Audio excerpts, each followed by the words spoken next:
Good morning student, मैं Amritesh sir Keshav classes में आपका एक बार फिर से स्वागत है।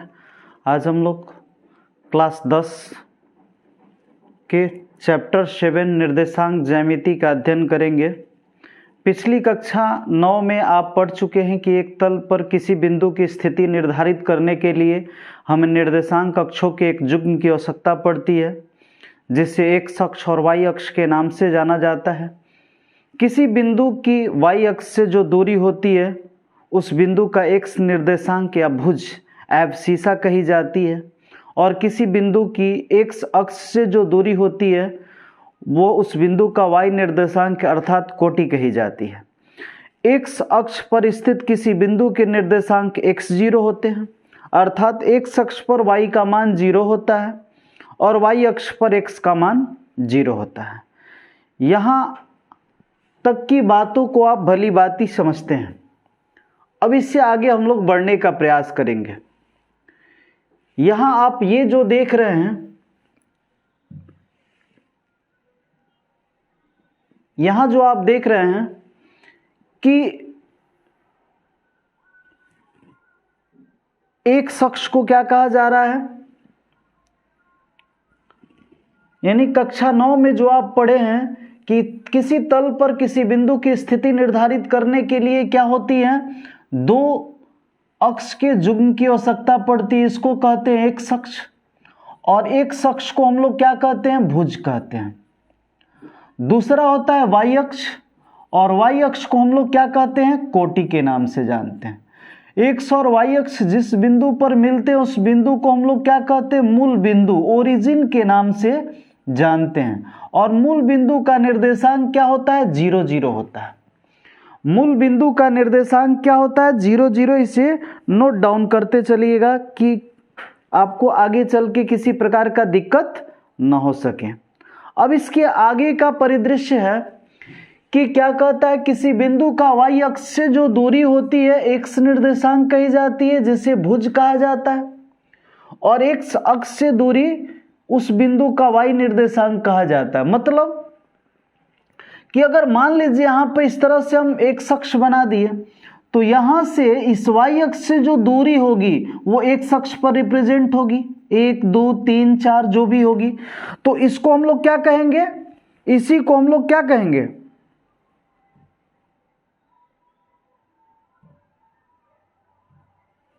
इसको हम लोग क्या कहेंगे, एक्स का वैल्यू कहेंगे, और इसी को भुज कहते हैं। और यहां से जो डिस्टेंस होगी वो किसकी, वाई का वैल्यू होगा, 1 2 3, तो इसको हम लोग कोटि कहते हैं।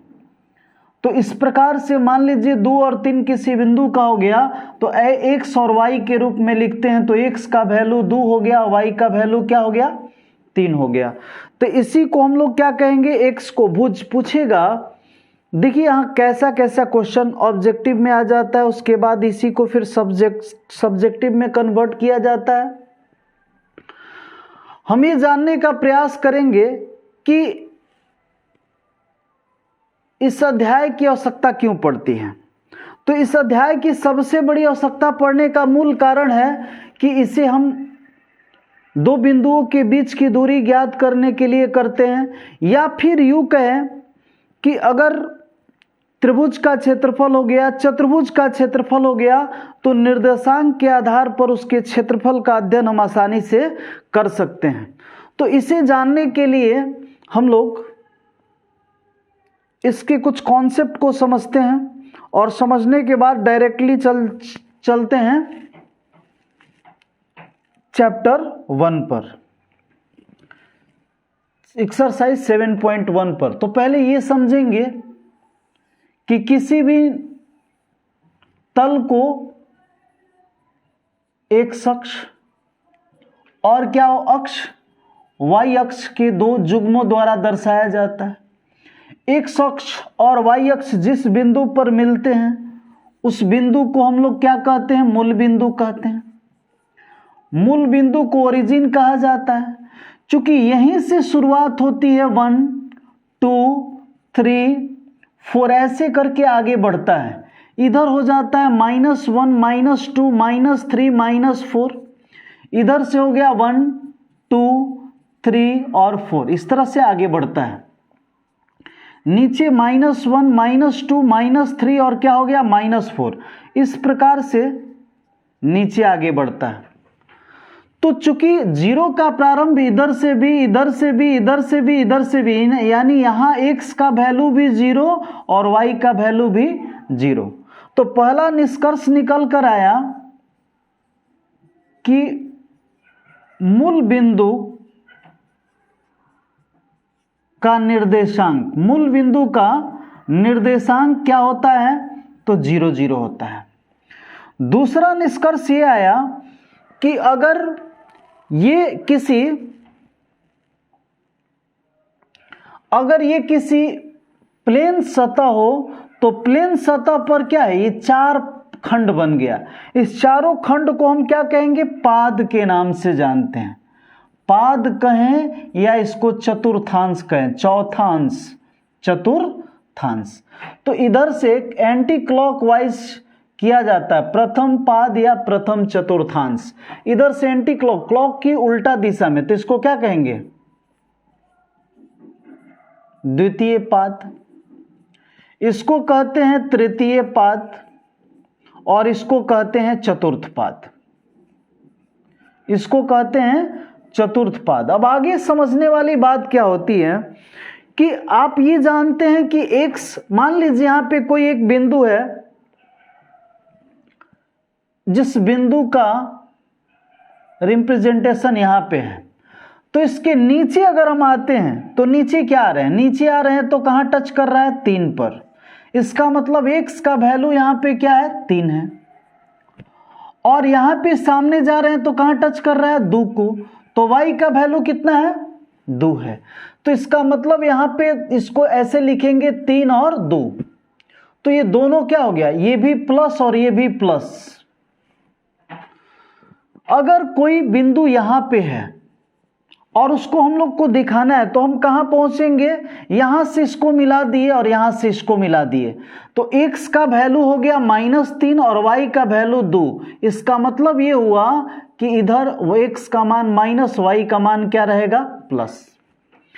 कोई बिंदु अगर यहां पे है तो यहां से y का वैल्यू माइनस और x का वैल्यू भी माइनस, तो दोनों क्या हो जाता है? माइनस।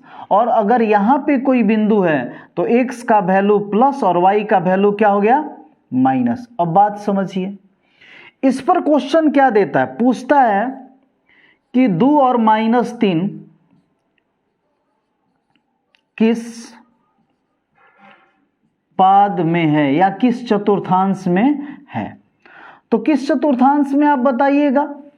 तो यहां पे ये देखेंगे कि ये प्लस और ये क्या है? माइनस।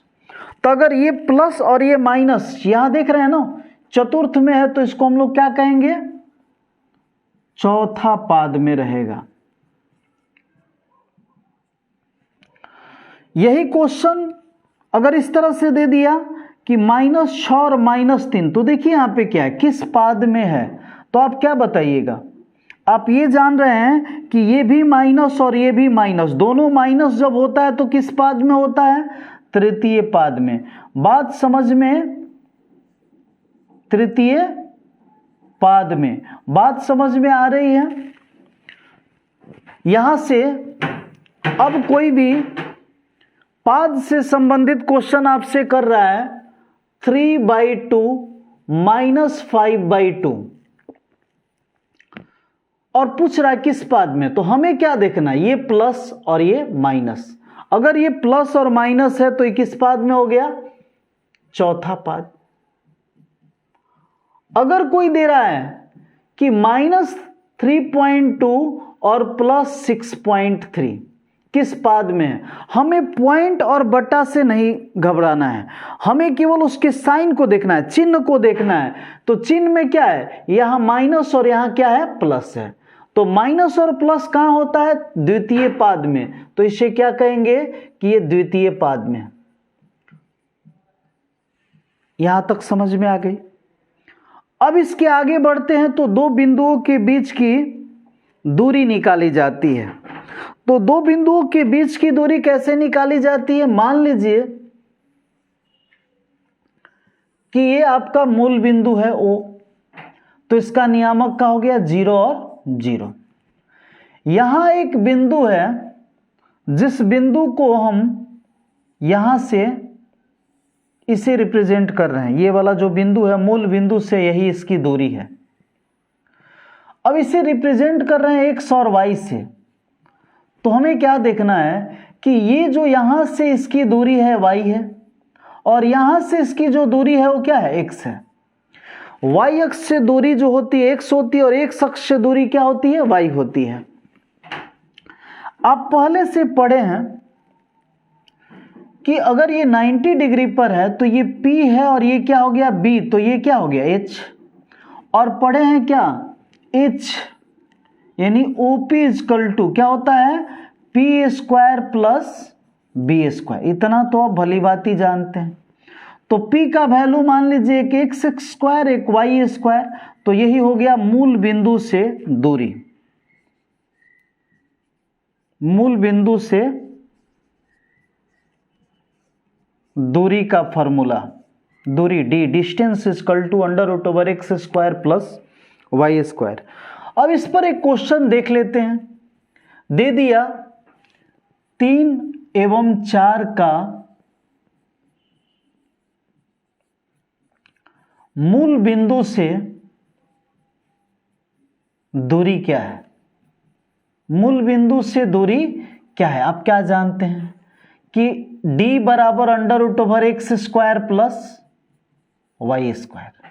अच्छा यहाँ x का वैल्यू दिया कितना है, तो x के जगह पर आपका 3 है और y के जगह पर कितना है 4 है। तो d इक्वल टू हो गया √3 के स्क्वायर प्लस 4 के स्क्वायर। 3 के 9 चौचौ के 16, तो 16 9 कितना हो गया 25 और 25 का वर्गमूल कितना होता है 5। इतना मात्रक या इकाई इसका आंसर आ गया। अगर वर्गमूल नहीं निकलेगा तो उतना ही छोड़ देंगे। तो ये हो गया हमारा क्या आंसर जिसकी हमें तलाश थी। तो इस तरह का अगर क्वेश्चन आता है मूल बिंदु से दूरी से संबंधित तो आप आसानी से बना सकते हैं। अब हम लोग बात करेंगे कि दो बिंदुओं के बीच की दूरी अगर हो तो क्या करेंगे।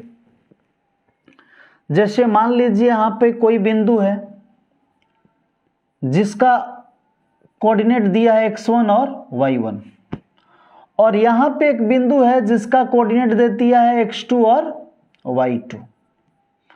तो इसके बीच की दूरी जो है हमें निकालना है। तो इसके बीच की दूरी निकालने के लिए हम एक काम करते हैं, यहां से इसको यहां तक लाते हैं, यहां से यहां तक लाते हैं। समझ में ये आ रहा है कि अगर यहां से यहां तक ये है तो ये y का वैल्यू है, चूंकि एक अक्ष से दूरी है तो ये y1 है। यहां से लेके यहां तक ये क्या है y1 है, और यहां से यहां तक जो दिखाई दे रहा है वो क्या हो गया y2 है। अगर इसी बीच में हम यहां से यहां तक इसको कटिंग कर लेते हैं तो ये y1 में से क्या घट जाएगा y2। तो ये जो पोजीशन आपका दिख रहा है, ये जो पोजीशन आपका दिख रहा है, ये वाला जो पोजीशन दिख रहा है, ये इतना पोजीशन क्या हो जाएगा y1 माइनस y2। क्लियर। अब देखिए कि ये जो पोजीशन आप देख रहे हैं, यहां से यहां तक इसकी जो पोजीशन है वो x2 है और यहां से यहां तक इसका पोजीशन क्या है x1 है। तो ये वाला जो बीच वाला जो हिस्सा आपको दिखाई दे रहा है, ये बीच वाला जो हिस्सा दिखाई दे रहा है, तो क्या हो जाएगा x2 माइनस x1, और जो ये होगा वही x2 माइनस x1 ये हो जाएगा। अब बात कहां पहुंच गई है, तो बात पहुंच गई है इस त्रिभुज में। त्रिभुज ये जो दिखाई दे रहा है ना, इस त्रिभुज में ये 90 डिग्री है। तो ये क्या हो जाएगा, मान लीजिए इसका नाम रख दिए P और इसका नाम रख दिए PQ। त्रिभुज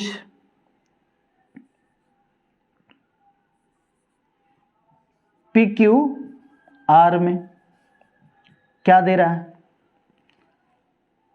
PQ इजकल टू क्या हो जाएगा √QR के स्क्वायर प्लस PR के स्क्वायर। इसका वैल्यू दे रहा है y1 माइनस y2 के स्क्वायर और इसका वैल्यू दे रहा है x1 माइनस x2 के स्क्वायर। अब x1 माइनस x2 कहिए चाहे x2 माइनस x1 कहिए, क्योंकि माइनस भी आएगा तो स्क्वायर होगा तो प्लस हो जाएगा, इसलिए इसे किसी भी तरह से हम लिख लेते हैं। x1 माइनस x2 लिखे चाहे x2 माइनस x1 लिखे, y1 माइनस y2 लिखे चाहे y2 माइनस y1 लिखें। अब इस पर एक क्वेश्चन बनाने का हम प्रयास करते हैं ताकि हमें समझ में आए कि इस पर क्वेश्चन कैसा आ सकता है। 6 माइनस 6 3 एवं 3 4 के बीच की दूरी ज्ञात करें, बीच की दूरी ज्ञात करें। तो सॉल्यूशन में हम लोग कहां पहुंचते हैं बाबू? सॉल्यूशन में हम यहां तक पहुंचते हैं कि यहां पे एक बिंदु मान लीजिए है 6 और 3, और यहां एक बिंदु है 3 और 4।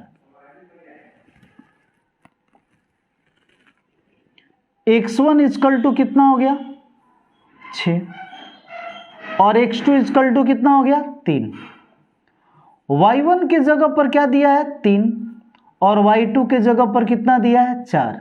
तो d बराबर फॉर्मूला हम लोग पढ़े हैं क्या, under root over x1 minus x2 के square plus y1 minus y2 के स्क्वायर।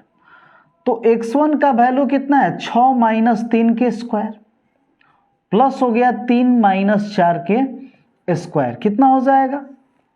तो 6 में से 3 घटा 3 के स्क्वायर और प्लस 3 में से 4 घटा माइनस 1 के स्क्वायर। तितरी के 9 और माइनस के स्क्वायर प्लस 1, तो रूट ओवर 10 मात्रक, चूंकि 10 का वर्गमूल होगा नहीं, तो इस तरह से यही आपका क्या हो गया आंसर हो गया। अब हम लोग कहां चलते हैं, तो हम लोग इस चैप्टर के पहला एक्सरसाइज को देखते हैं जो दिया हुआ है,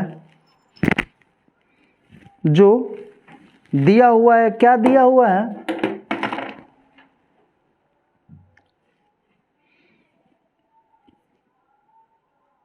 पहला एक्सरसाइज जो है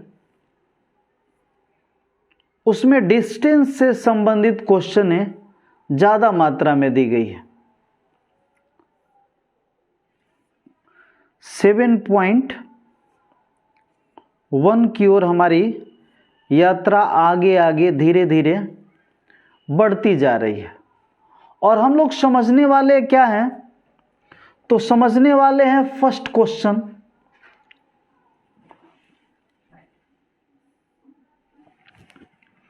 जो कि आपके स्क्रीन पर दिखाई दे रहा है। ये फर्स्ट क्वेश्चन क्या दे रहा है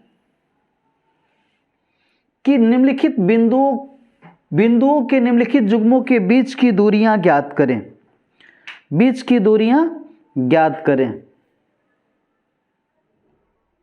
बीच की दूरियां ज्ञात करें। तो इसे क्या करेंगे हम लोग,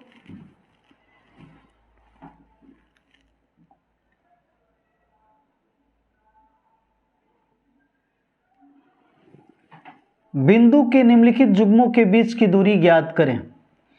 यहां पे मान लीजिए हम इसको ऐसे करें कि ये दो बिंदु हो गया, एक दे दिया 2 और 3, और दूसरा दे दिया 4 और 1। आप ये कह सकते हैं कि सर जी आप बता चुके हैं कि x1 इक्वल टू 2 होगा और x2 इक्वल टू 4 होगा। फिर ये भी कहिएगा कि y1 इक्वल टू 3 होगा, y2 इक्वल टू 1 होगा। तो आप कहिएगा सर जी सूत्र तो आप बताए थे कि x1 माइनस x2 के होल स्क्वायर और प्लस हो जाएगा y1 माइनस y2 के होल स्क्वायर। यहां तक आप जान चुके हैं, तो अब क्या कीजिएगा, इसमें इसका वैल्यू भरिएगा। तो x1 का वैल्यू है 2 माइनस 4 के square plus y1 y2 3 minus 1 के स्क्वायर। हो गया कितना, 4 में से 2 घटा 2 के स्क्वायर माइनस 2 के स्क्वायर और प्लस 3 में से 1 2 के स्क्वायर। तो ये हो गया 2 दूनी के 4 प्लस 4 माने का 8, और 8 का वर्गमूल निकालिएगा तो 2 गो बाहर निकल गया तो 2√2 मात्रक। ये जब समझ में आपको आ गया तो आप ये भी कह सकते हैं कि सर जी ये वाला भी उसी तरह से हम बना सकते हैं, लेकिन तीसरा में ए और बी दे दिया तो x1 का वैल्यू क्या होगा, तो x1 का वैल्यू क्या हो जाएगा a, और x2 का वैल्यू क्या हो जाएगा, x2 का वैल्यू -a है। y1 इक्वल टू क्या है b, और y2 इक्वल टू है -b। तो सूत्र क्या कहता है, d equal to x1 minus x2 के होल स्क्वायर, और प्लस हो जाता है y1 माइनस y2 के होल स्क्वायर। अब आगे क्या हो जाएगा, x1 का वैल्यू क्या है a, और माइनस माइनस माइनस माइनस दोनों लड़के क्या आ गया प्लस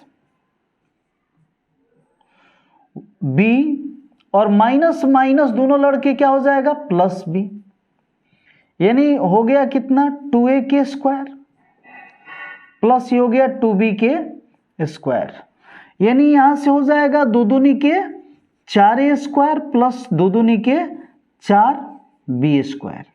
4 दोनों में से अगर कॉमन ले लेते हैं तो यहां बच गया a square plus b square. मतलब क्या हो जाएगा कि 4 का वर्गमूल 2 हो गया √a square plus b square, यही क्या आ जाएगा, इसका आंसर आ गया। अब आप इसे भली भांति समझ चुके हैं, इसका स्क्रीनशॉट ले लीजिएगा और लेकर के इसे आसानी से सॉल्व कर लीजिएगा। कॉपी पेन लेकर बैठिए, आपको क्लास जैसा फीलिंग यहां पे होने वाली है। अब आगे है क्वेश्चन नंबर दूसरा, बिंदु इतना और इतना के बीच, देखिए जब 0 0 हो गया तो ये मूल बिंदु हो गया, और जब मूल बिंदु से दूरी पूछता है तो d बराबर आप क्या कहते हैं, x square plus y square, 36 के स्क्वायर प्लस 15 के स्क्वायर। बाकी सॉल्व करने का काम आप कर लीजिएगा। आगे दे रहा है कि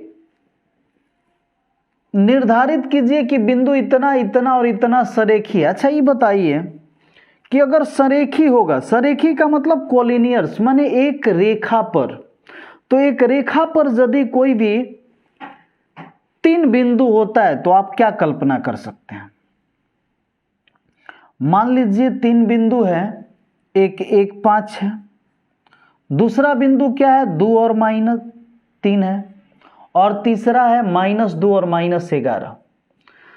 आप क्या कल्पना कीजिएगा कि अगर ये 3 होगा, ये 5 होगा, तो ये 5 3 कितना हो जाएगा 8 हो जाएगा। इसका मतलब ये हुआ कि अगर ये है, ये B है और ये C है, तो हमें पहला काम दूरी सूत्र से क्या निकालना होगा, AB का वैल्यू निकालना होगा, √x1 माइनस x2 के होल स्क्वायर प्लस हो जाएगा y1 माइनस y2 के होल स्क्वायर।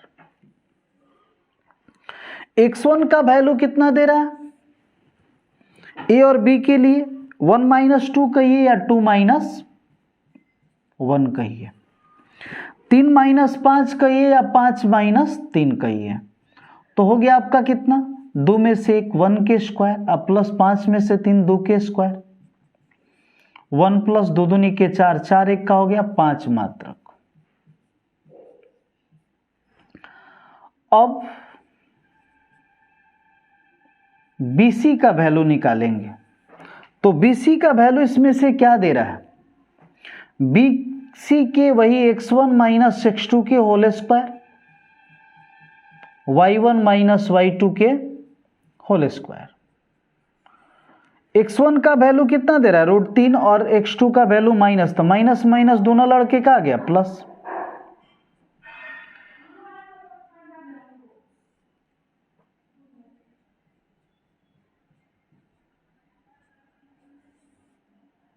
दो 14 के स्क्वायर,